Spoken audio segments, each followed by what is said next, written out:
વર્ષ 2008ના અમદાવાદ બ્લાસ્ટ કેસમાં 38 દોષિતોની ફાંસીની સજા યથાવત રાખવામાં આવી છે. હાઈકોર્ટે સ્પેશિયલ કોર્ટના ચુકાદાને યથાવત રાખ્યો છે.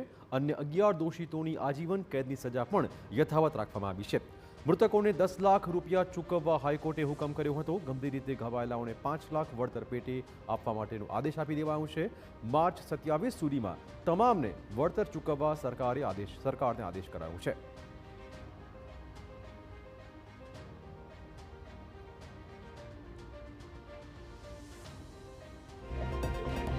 2025ની માર્ચ મહિનાથી આ કેસ જે છે એ રોજબરોજના ધોરણે ચાલુ હતો અને છેલ્લા જાન્યુઆરી મહિનાથી ફૂલ ડે આ કેસની સુનાવણી થયેલી છે અને એ કેસની અંદર આજરોજ ચુકાદો આવેલો છે કે આ બાબતે અમને પહેલાં એક નંબર મળેલો, એક નંબરને આધારે અમે બીજા 5 નંબર શોધ્યા અને એના આધારે દેશના બીજા જે કેસો છે એ પણ ડિટેક્ટ થયા અને ગુજરાત પોલીસના હાથે મેક્સિમમ આરોપીઓ અહીંયા ઝડપાયા છે અને આખું કાવતરું જે સિલસિલાબંધ છે એ આપણે ગુજરાત પોલીસને અમદાવાદ શહેરની ક્રાઇમ બ્રાન્ચે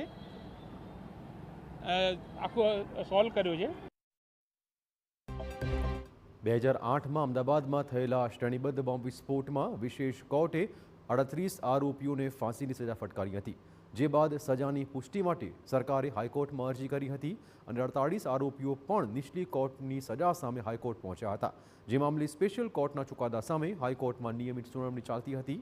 જે મામલે હાઈકોર્ટે કેસની ગંભીરતાને જોતા સ્પેશિયલ બેન્ચની રચના કરી હતી, જેમાં માર્ચ 2025થી કેસમાં ડેલી બેઝિસ પર સુનાવણી કરવામાં આવતી હતી. ગુજરાત હાઈકોર્ટના ચુકાદાને સરકારે આવકાર્યો છે.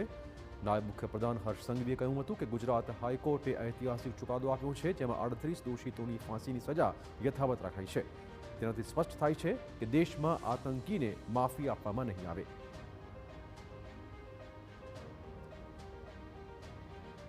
સંદેશ છે કે આતંકવાદ માટે ભારતમાં કોઈ જગ્યા નથી અને આ મજબૂત ચુકાદો એ માત્ર આપણા દેશ માટે નહીં પરંતુ શાંતિપ્રિય તમામ દેશો માટે આજનો આ ચુકાદો એ આતંકવાદ સામેની એક મોટી જે લડાઈ ચાલી રહી છે, લડાઈની એક અંશે કાયદાકીય રીતે એક બહુ મોટી જીત તરફ આપણે જ્યારે આગળ વધી રહ્યા છે.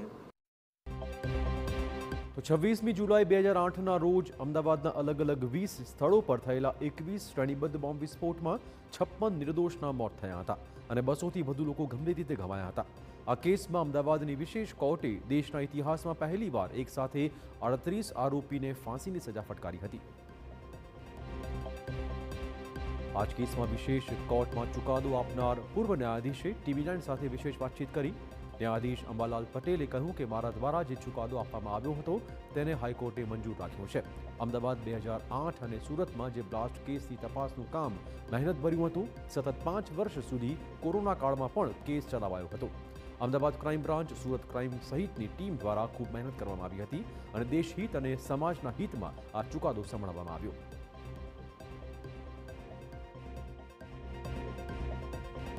જે દેશ વિરોધી કાર્યવાહી કરે છે, દેશ વિરુદ્ધની પ્રવૃત્તિ કરે છે, એમને રોકવા માટે આ કાયદો યુએપીએ બનાવેલો અને એ કાયદા હેઠળ જે સજા આપવામાં આવી હતી મારા દ્વારા એ ખરેખર ખૂબ જ મહેનત કરીને મેં આપવામાં આવેલી હતી. મને પૂરો વિશ્વાસ અને ભરોસો હતો કે નામદાર હાઈકોર્ટ આ ચુકાદો માન્ય રાખશે અને આ ચુકાદાની અસર સમાજમાં બહુ જ મોટી પડશે કે જેથી આવનારા સમયની અંદર કોઈ પણ આવા અસામાજિક તત્વોને ફરી આવો ગુનો કરવામાં ડર પેદા થશે.